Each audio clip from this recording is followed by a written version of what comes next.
가기를 배웠노니. 아멘. 오늘 이제 우리 상담 설교 시리즈 7번째 시간이고요. 오늘 이제 9번째와 마음을 다스리는 10가지 방법 중에서 9번째와 10번째를 나누도록 하겠습니다. 다음 주는 이제 그 생각에 대한 그 마지막 설교를 하고 이제 하면 올 연말이 이제 끝날 것 같습니다. 그래서 두 번 정리를 하고 내년부터는 이제 사무엘 이제 하 말씀을 수요일마다 강의하도록 하겠습니다. 한 번 더 복습해 보겠습니다. 우리 마음을 다스리는 10가지 방법. 첫 번째는 다른 사람에게서 무엇을 보라고 했습니까? 긍정적이면 장점. 그 다음에 자신의 실패를 어떻게 하라고 했죠? 용납하라. 그래서 나는 실패하면 안 돼. 이건 실패하면 끝이야. 이게 아니라 실패도 괜찮아. 세 번째는 그릇된 죄책감에서 벗어나라. 그런 말씀을 나눴고요. 네 번째는 자신을 너무 가혹하게 다루지 말라. 자신을 자책하지 말라. 그래서 반대로 하루에 한 가지씩 자신이 칭찬하라고 말씀드렸습니다. 다섯 번째, 일상의 작은 은총도 소중히 여기라. 그래서 너무 큰 것만 쫓아가지 말라는 뜻이에요. 작은 것에 감사하고 작은 것에 만족을 누리고 행복을 누리라. 그 다음에 여섯 번째는 삶의 어떤 면을 강조하라고요? 긍정적인 면을 강조하라. 그래서 요즘 감기가 굉장히 많이 돌고 있는데 물론 비타민도 먹어야 되지만 여러분 긍정적인 생각, 긍정적인 마인드가 우리 몸하고도 연결되어 있다고 말씀을 드렸습니다. 자, 그 다음에 일곱 번째, 올바른 낙관론자가 되라. 하나님의 약속을 믿는 가운데서 올바른 낙관론자가 되십시오. 그런 말씀 드렸고요. 여덟 번째는 자신을 있는 모습 그대로 받아들이라. 그래서 다른 사람하고 비교하지 말고 또 있는 모습 그대로 자신을 좋아하고 축복하라고 말씀드렸고요. 또 자신을 너무 진지하게 시리어스하게 심각하게 여기지 말라. 그런 말씀 드렸습니다. 오늘은 9번째와 10번째를 나누려고 하는데요. 마음을 다스리는 9번째 습관은 한번 따라서 하겠습니다. 현실을 멀리하지 말라. 여러분 아마 이런 설교 들어보셨을 거예요. 하나님은 당신이 영적으로 성공하기를 원하시고 모든 병이 낫기를 원하시고 당신이 부자가 되기를 원하십니다. 이런 걸 또 아멘 하시는 분이 계시죠 모르겠는데요. 그런 설교 한번 들어보셨을 거예요.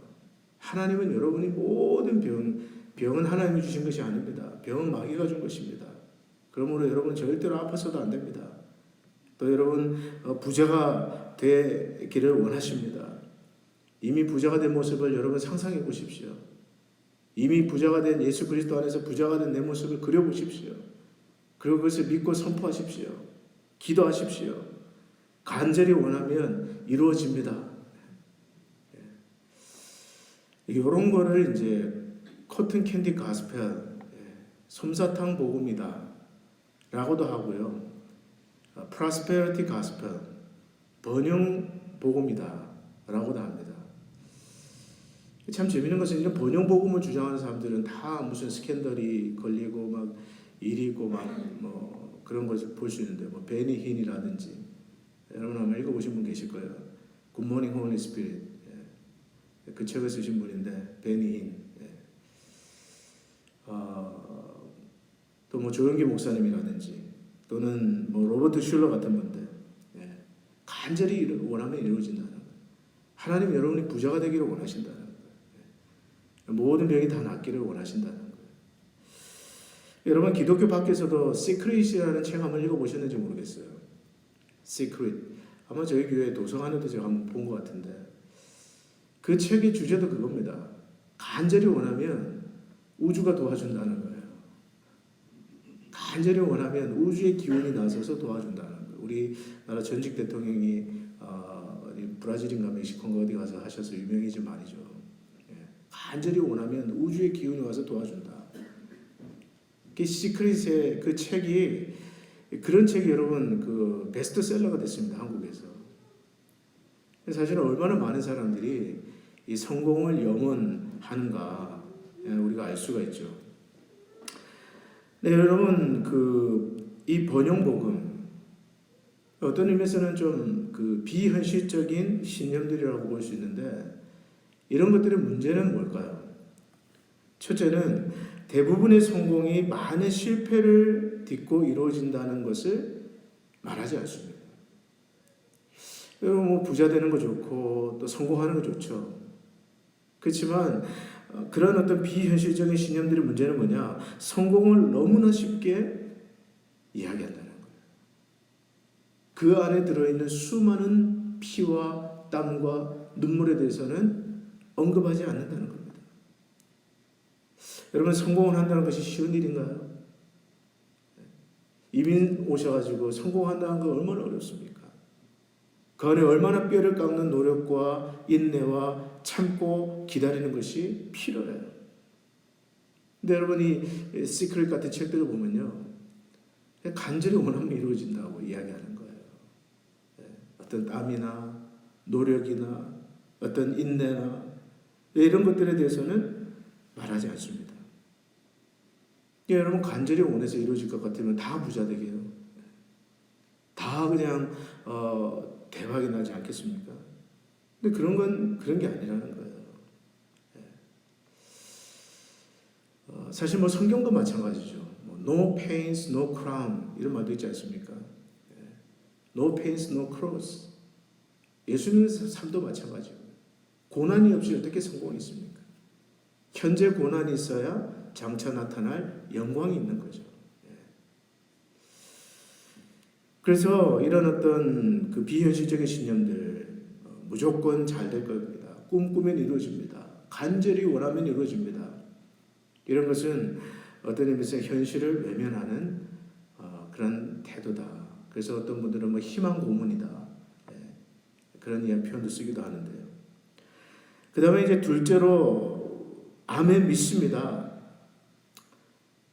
물론 여러분 믿음을 강조하는 저 같은 설교자나 목회자가 이런 말 하는 거 좀 오해하실 수도 있지만 아멘 믿습니다 하지만 우리 실제 삶은 어떻습니까? 모든 병이 다 낫습니까? 아멘 믿습니다 한다고 해서 여러분 모두가 다 부자가 됩니까? 모든 고난이나 시험이 금방 사라집니까? 그게 아니거든요. 때로는 하나님의 뜻 가운데서 가난하게 사시는 분들도 계시고요. 하나님의 뜻 가운데서 낫지 않는 질병을 달고 사시는 분도 계시고요. 하나님의 뜻 가운데서 금방 해결되지 않는 고난을 지고 가는 것이 우리 신앙생활 아니에요. 근데 만약에 아멘 믿습니다. 무조건 믿습니다. 그렇게 되면요. 만약 안 되면 하나님을 탓하거나 분노하게 됩니다. 오히려 시험 들어요. 또 자신의 믿음이 부족해서라고 생각해서 자신을 비난하고 탓하게 됩니다. 여러분, 영적인 의미에서 비현실적인 신념이나 기대에 사로잡히면 신앙생활에 평강이 없어요. 평강이 없어요.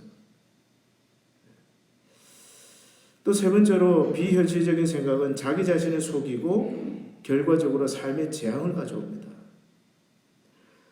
이런 비현실적인 생각에 사로잡히면 현실을 제대로 파악하지 못해요. 그래서 때로는 삶에 돌이킬 수 없는 재앙을 가져오기도 합니다. 그 책에 보면 이런 예가 나오는데요. 40대 중반에 한 부부가 있었습니다. 남편은 엔지니어였는데 삶의 회의를 느끼고 직업을 바꾸고 싶어요. 그래서 팔려고 내놓은 가게가 있다는 소식을 듣고 자기 아내에게 지금 살고 있는 집을 팔아서 뉴욕으로 이사 가자고.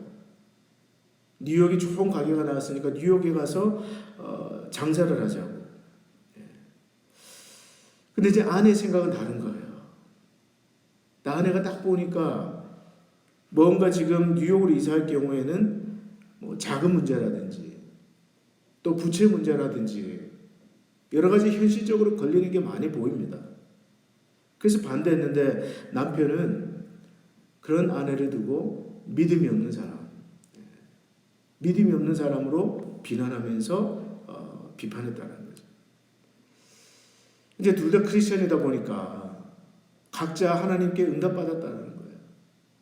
말씀을 통해서 또는 환경을 통해서 하나님이 남편은 이사가라고 하셨다. 원래 사람은 자기가 듣고 싶은 걸 듣고요. 자기가 보고 싶은 걸 보는 성향이 있습니다. 설교도 마찬가지예요. 제가 설교하지만 제가 말한 것이 아니라 여러분이 듣는 것이 진짜 설교예요. 어쨌든 이 남편은 응답받았다고 뉴욕으로 가야 된다고 집을 팔고 지금 가서 뉴욕에 가서 새 가게를 시작하자고. 근데 아내는 아니라고. 너무 리스크가 크다고. 결국 부부가 다투다 보니까 결혼 생활까지 삐걱거리고 그래서 할 수 없이 상담을 받는 상황까지 오게 됐다는 거죠. 그 상담 결과 남편은 뭔가 너무 좀 변화를 열망한 나머지 상황을 너무 긍정적으로만 바라보고 있었다는 것이 드러나게 되고요. 아내의 생각이 좀 더 현실적이고 이성적이라는 것이 드러났습니다. 그래서 나중에 어떻게 결정이 되었느냐? 뉴욕으로 가는 대신에 자신들이 살고 있는 곳에 다른 가게가 나왔다는 것을 알게 되고요. 리스크도 더 적고 또 조건도 훨씬 좋고 이사할 필요도 없고 그 제3의 선택을 하는 것으로 부부가 합의를 보았다고 이야기합니다. 만약에 그 어떤 현실적인 것들을 무시하고 가게를 집을 정리하고 직장을 정리하고 뉴욕으로 가서 정말 남편이 생각한 대로 했더라면 정말 재앙이 될 수도 있는 거죠. 저는 20년이 다 되어가는 일인데 아직도 잊지 못할 일이 한 가지가 있습니다. 제가 전도사 시절에 경험한 일인데요. 아마 그 부분은 신앙이 굉장히 좋았던 분들 같아요. 기도도 많이 하고 또 목회자의 권위도 존중하고 이런 분인 것 같아요. 그런데 그 부부가 어느 날 투자를 잘못해서 1억을 날렸다라는 거예요. 근데 알고 보니까 소위 기도를 많이 하는 목사님, 신령한 목사님에게 상담을 한 거예요. 이 건물을 사도 되겠습니까? 안 되겠습니까? 아마 그 목사님이 기도해 본 결과 하나님이 응답하셨습니다. 사십시오. 그래서 1억을 날린 거예요. 여러분 얼마나 안타까운 일이에요. 꼼꼼하게 현실을 따져보지 않고 무조건 믿습니다. 그게 믿음은 아니에요. 그런 말 있지 않습니까? 약은 약사에게, 진료는 의사에게, 상담은 전문가에게, 그 다음에 기도 부탁은 목사에게 하는 거예요. 만약에 저라면 전문가를 찾아가라고 조언을 하겠어요. 누군가 저에게 와서 목사님, 저한테 뭐 지금까지 그런 분 아무도 안 계셨지만 이 부동산을 지금 사야 됩니까 말아야 됩니까? 라고 묻는다면 기도는 제가 할 테니까 정말 유능하고 정직한 부동산 전문가를 찾아가십시오. 그 사람이 크리스천이든 아니든지 상관없어요. 크리스천이면 더 좋겠지만 그러나 정직하고 유능한 부동산 전문가를 찾아가십시오. 저는 그렇게 조언할 것 같아요. 그리고 저는 이 모든 일 가운데 하나님의 인도가 있기를 위해서 기도하겠습니다.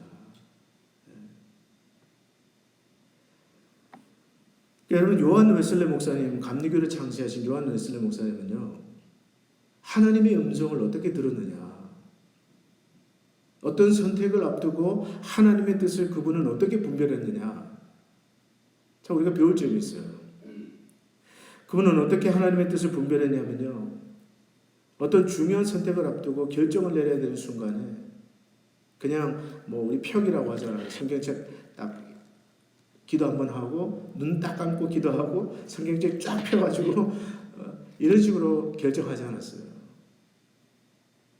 종이 한 장을 딱 꺼내가지고 내가 그 일을 해야 된다면 왜 해야 되는지, 내가 그 일을 하지 말아야 되면 안 된다면 왜 안 되는지 이유를 쫙 적었다라는 거예요. 어떤 일을 해야 된다면 왜 해야 되는지, 또 하지 말아야 된다면 왜 안 되는지 이유를 쫙 적었다고 이야기합니다. 모든 이성을 다 동원해서. 그러면 하나님께서는 그분에게 이유를 알려주심으로 어떤 일에 대한 하나님의 뜻을 보여주시더라는 거예요. 여러분, 하나님께서 여러분들에게 주신 이성을 잘 사용하십시오.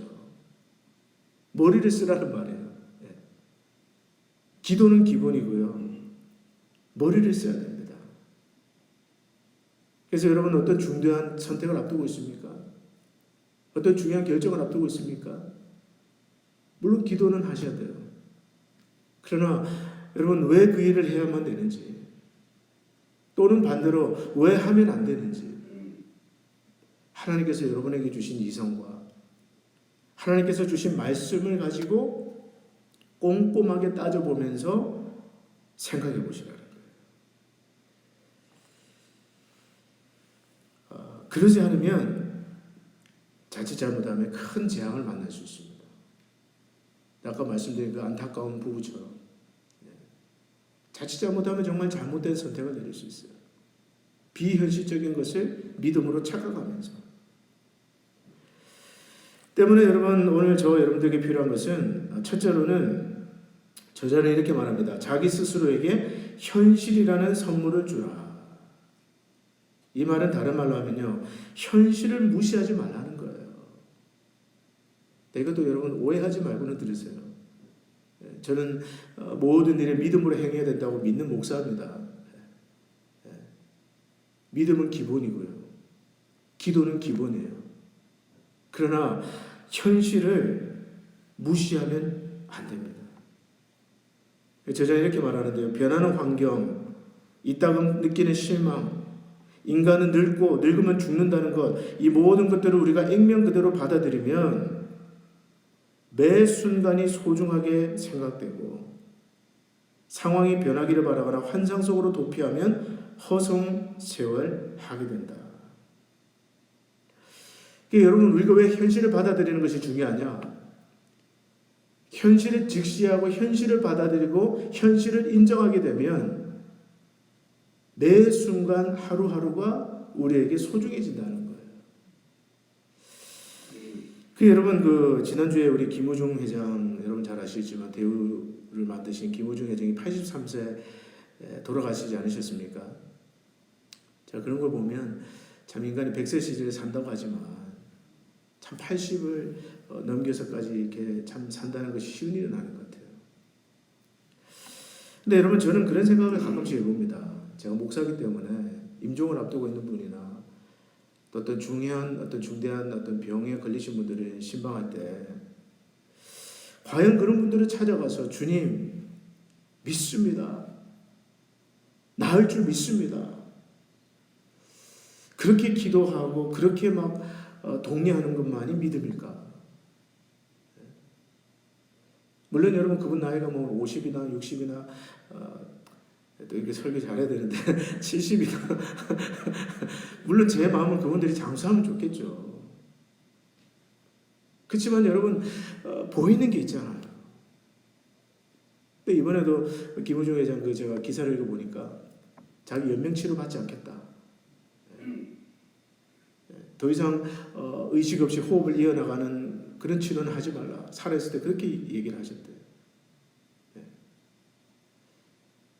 근데 만약에 그런 분들을 놓고 주님 역사하실 줄 믿습니다.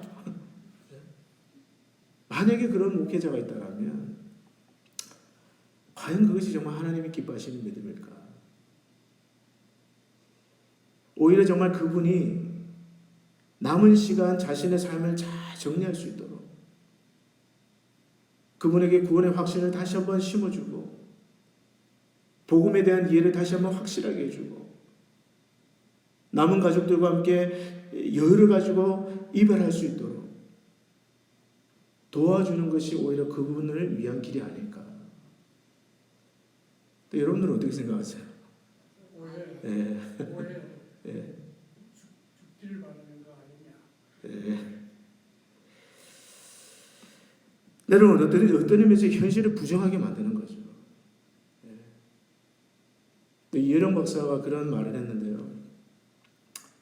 인간은 늙고 늙으면 죽는다는 거예요. 우리는 이걸 받아들여야 됩니다. 그리고 또 언젠가는 다시 만나잖아요. 믿음 안에 있으면 다시 만나잖아요. 그처럼 여러분, 현실을 받아들이지 않으면 뜬구름 잡다가 신기루를 잡다가 정작 오늘 하루라는 가장 소중한 시간을 허비해버릴 수가 있다는 거예요. 여러분, 가장 소중한 사람은 누굽니까? 오늘 내 곁에 있는 사람. 지금 내 곁에 있는 사람. 가장 소중한 일은 뭐예요? 지금 내가 하고 있는 일. 가장 소중한 때는 언제입니까? 5년 뒤, 10년 뒤 아니에요, 여러분. 지금이에요, 지금. 근데 우리가 비현실적인 기대에 사로잡히다 보면 막 먼 미래만 생각하는 거예요. 내가 5년 뒤에, 10년 뒤에 이렇게 하리라, 저렇게 하리라. 그런 사람들을 보고 야고보 사도가 뭐라고 했습니까? 너희는 잠깐 있다 사라지는 안개니라. 내일 일을 자랑하지 말라고 했어요. 1년 뒤에 내가 어느 도시에 가서 장사해서 이렇게 돈을 벌겠다. 이런 말 하지 말라고 했어요. 왜? 우리는 잠깐 있다 없어지는 안개이기 때문에 여러분, 믿음을 가진다는 건 중요합니다. 제가 지금 그렇기 때문에 여러분 믿음 필요 없습니다. 이 말 하는 거 아니에요. 오해하지 마세요, 여러분. 사는 동안 우리는 죽는 순간까지 끝없이 믿음을 가지고 살아가야 돼요.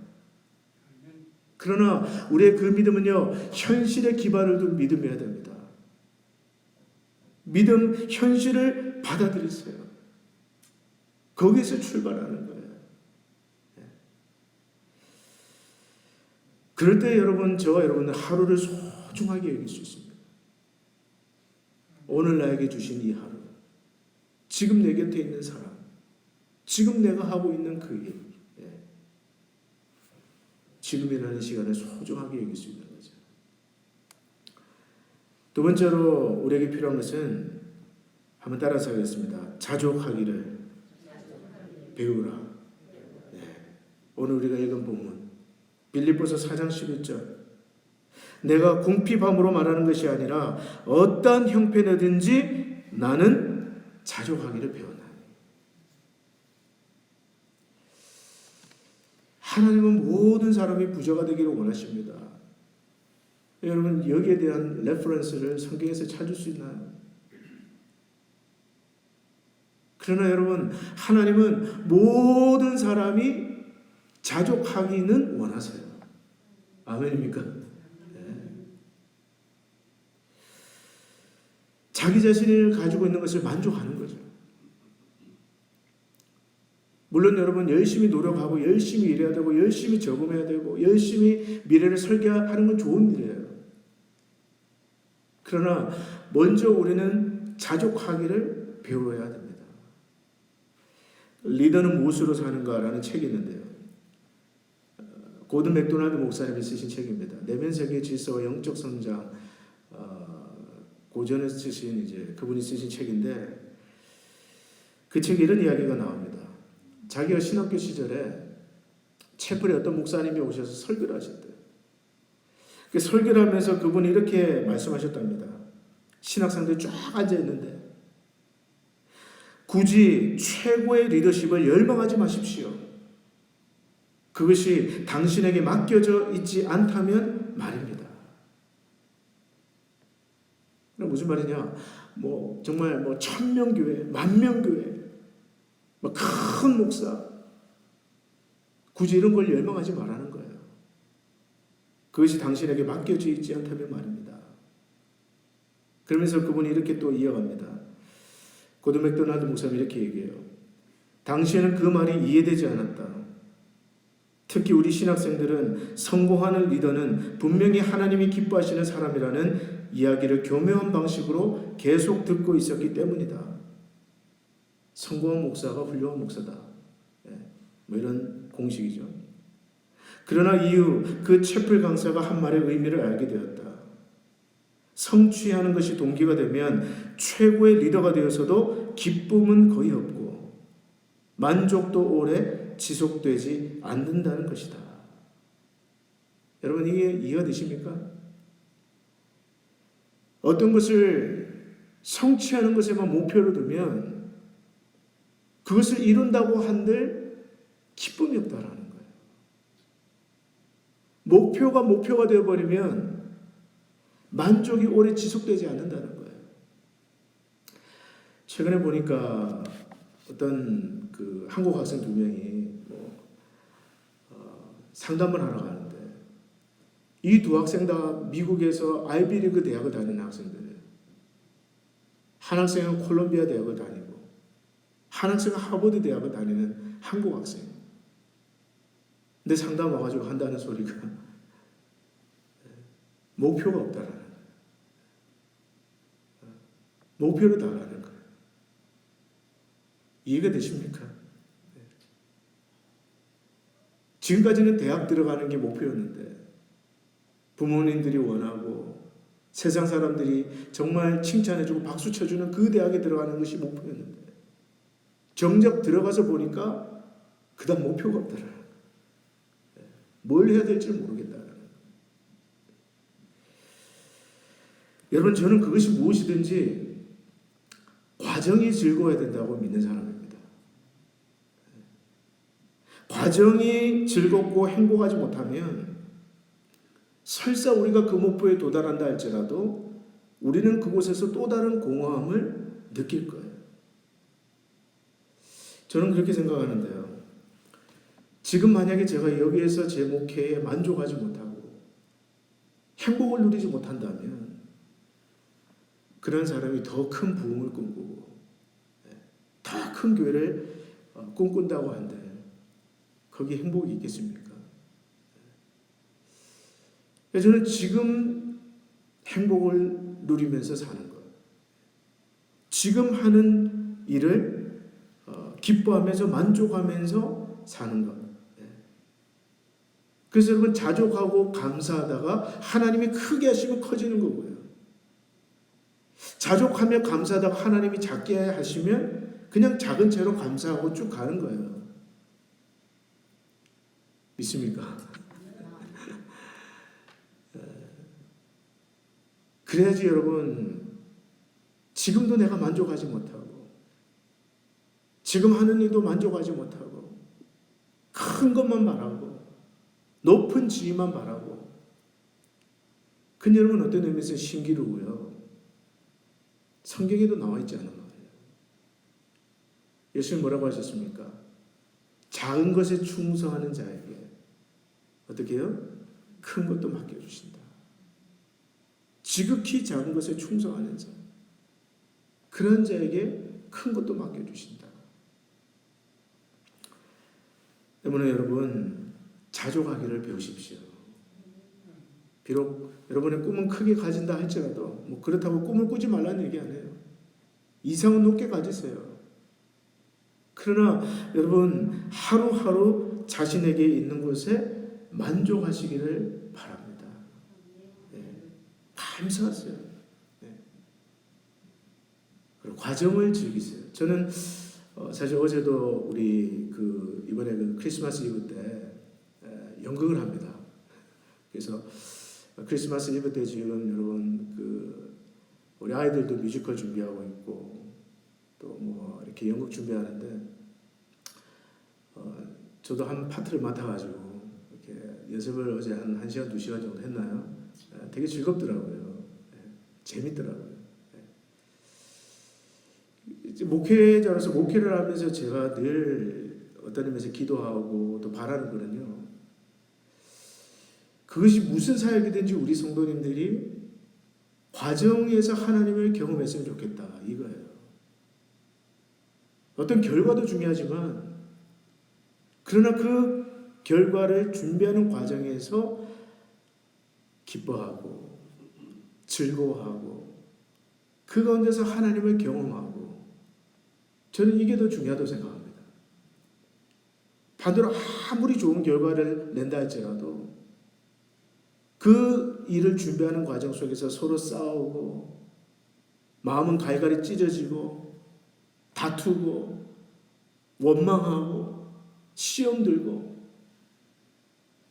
그래서 여러분 좋은 결과를 낸다 한들 과연 하나님이 받으시겠냐는 거예요.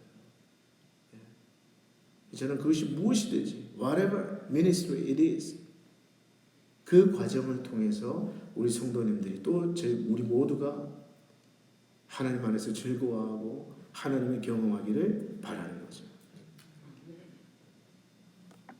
그래서 여러분 신앙이란 것 자주 가기를 배우십시오. 그 다음 마지막 10번째 마음을 다스리는 10가지 습관 중에 마음의 10번째는요. 하나님의 사랑과 지혜를 소중히 여기라. 한번 따라서 하겠습니다. 하나님의 사랑과 지혜를 소중히 여기라. 자, 이건 좀 간단하게 설명하자면요. 무엇이든지 하나님께 묻고 하나님이 주시는 지혜로 행하라는 거예요. 내 마음대로, 내 생각대로, 내키는 대로, 즉흥적으로 그렇게 하지 말라는 거예요. 먼저 하나님께 물어보고 하나님의 뜻이 무엇인지를 물어보고 그분께 지혜를 구하는 습관을 개발하라. 그래서 이분은 그 이야기를 합니다. 평생 자신이 실천해왔던 것이 여러분 WWJD 아시죠? 네, 아시는 분 계실 거예요. WWJD 그게 뭐야? What would Jesus do? 한번 따라서 했습니다. What would Jesus do? 예수님이라면 어떻게 하실까? 그런 책도 있지 않습니까? 예수님이라면 어떻게 하실까? 어떤 복잡한 상황이나 어떤 중대한 결정을 앞두고 있을 때 WWJD 한번 생각해 보는 거예요. What would Jesus do? 예수님이라면 지금 이 상황에서 어떻게 하셨을까? 금방 반응하기 전에 그냥 막 성질대로 기분대로 막 어떤 행동이 막 앞서 튀어나가려고 할 때 한 번 더 참고 물어보는 거예요. What would Jesus do? 예수님이라면 지금 이 상황에서 어떻게 하셨을까? 여러분 그것이 왜 중요하냐? 빌립보서 2장 5절에서 11절 보면요. 너희 안에 이 마음을 품으라. 곧 그리스도 예수의 마음이니. 영어 성경에 보면 attitude라고 되어 있어요. Your attitude should be the same as Jesus. 예수님의 태도를 가지라는 거예요. 그는 근본 본체시나 하나님과 동등됨을 취할 것을 여기지 아니하시고 오히려 자기를 비워 종의 형체를 가지사 사람들과 같이 되셨고 사람의 모양으로 나타나사 자기를 낮추시고 죽기까지 복종하셨으니 곧 십자가에 죽으심이라. 근데 예수님은 항상 어떤 일을 하시기 전에 사랑의 마음으로 하셨다라는 거예요. 또 겸손한 마음으로 하셨다라는 거예요. 자기를 낮추셨죠. 그리고 순종하는 마음으로 죽기까지 복종하셨기 때문에 예수님은 저와 여러분들에게 모든 말과 행동에 있어서 표준이 되어주시기 때문에 샘플이 되어주시기 때문에 완벽한 본이 되어주시기 때문에 우리가 어떤 일을 행하기 전에 기도하는 습관, 먼저 기도하는 습관, 내가 할 수 있지만 어떤 의미에서 돌다리도 어떻게 해요? 우리는 두드리는 걸로 하면 안 됩니다.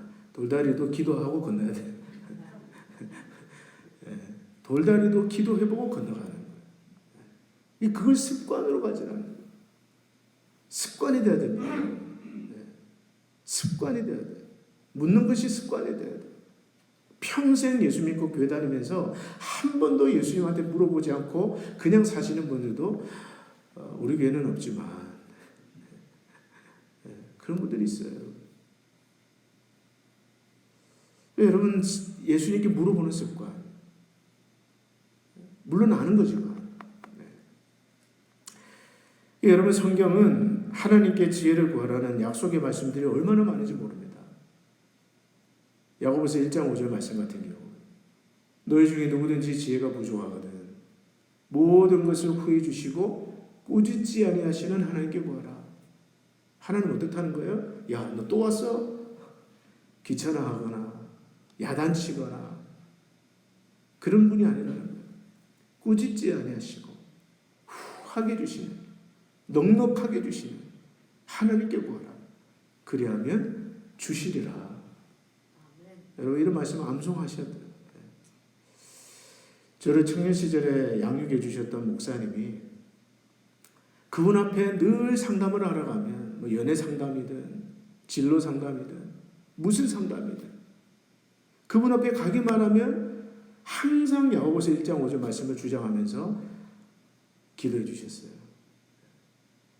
그분은 전도하러 나가서도 야고보서 1장 5절을 주장하면서 성령님 지혜를 주세요.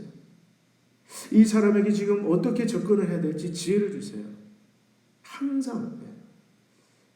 그래서 저도 사실은 이 말씀을 암송하고 지금 뭐 수천 번 수만 번 주장하면서 기도해왔습니다. 어떤 문제들 앞에서 너희 중에 누구든지 지혜가 부족하거든 모든 것을 후히 주시고 꾸짖지 아니하시는 하나님께 구하라. 그리하면 주시리라. 자녀 문제든 뭐 진로의 문제든 개인적인 문제든 교회 문제든 이 약속을 주장하면서 기도하는 것이죠. 잠언 3장 5절 6절 말씀도 아마 여러분 가운데 암송하시는 분 계실 거예요. 너는 마음을 다하여 여호와를 의뢰하고 내 명철을 의지하지 말라. 범사의 그를 인정하라. 그리하면 내 길을 지도하시리라. Do not trust in your own understanding. 내 명철을 의지하지 말라는 거예요. Acknowledge him. 그를 인정하라 in everything. Then he will make your path straight. 그가 너희가 가는 길을 똑바로 곧게 해줄 것이다. 엉켜 있는 것도 곧게 해줄 것이다. 때문에 여러분 마음을 다스리는 열 번째 습관은 하나님의 지혜를 물으라는 겁니다. 여러분 지금 어떤 선택의 순간이 있습니까? 오늘도 복잡한 마음으로 이 자리에 나오신 분 계십니까? 하나님의 뜻이 어디 있는지 몰라서 기도하는 마음으로 나오신 분이 계신가요? 그렇다면 What would Jesus do? 예수님이라면 지금 어떻게 하실까? 만약에 예수님이 나라면 예수님이 내 입장이라면 과연 어떤 선택을 하셨을까? 어떤 말을 하셨을까? 어떻게 그 사람에게 다가가셨을까? 질문하십시오. 그리고 물으세요. 그분께 물으세요. 그러면 모든 것을 후히 주시는 하나님께서 지혜를 주실 줄 믿습니다. 두 가지 배웠습니다. 우리 아홉 번째 습관, 현실을 어떻게 하지 말라고요? 멀리 하지 말라. 현실을 인정하라는 거예요. 현실적으로 생각하라는 거예요. 이성을 최대한 사용하라는 거예요. 자족하기를 배우라는 겁니다. 마지막 열 번째, 하나님의 지혜를 소중하게 여기라. 하나님께 묻고 하나님의 인도를 받는 저와 여러분들이 될 수 있기를 주의 이름으로 축복합니다. 기도하겠습니다. 하나님 아버지, 오늘도 상담 설교 시리즈 7번째 말씀을 우리 성도님들과 함께 나누었습니다. 때로 우리가 믿는다고 하면서 현실은 외면하고 현실은 무시한 채 큰 낭패를 당할 때도 있음을 주님 보게 됩니다. 하나님, 현실을 인정하고 받아들이는 데서 건강한 믿음, 생산적인 믿음이 시작되는 줄 믿습니다. 하나님, 저희들에게 지혜를 주시고 분별력을 주셔서 현실과 믿음을 사이에서 정말 하나님의 역사를 경험할 수 있도록 저희들을 도와 주시옵소서. 자족하기를 배울 수 있게 하여 주옵시고 오늘 내게 있는 것, 내게 주신 것에 만족하는 마음을 가질 수 있도록 도와주시며 범사에 하나님의 지혜를 구하며 하나님의 인도를 받는 저와 우리 성도님들 될 수 있도록 인도해 주시옵소서. 예수님의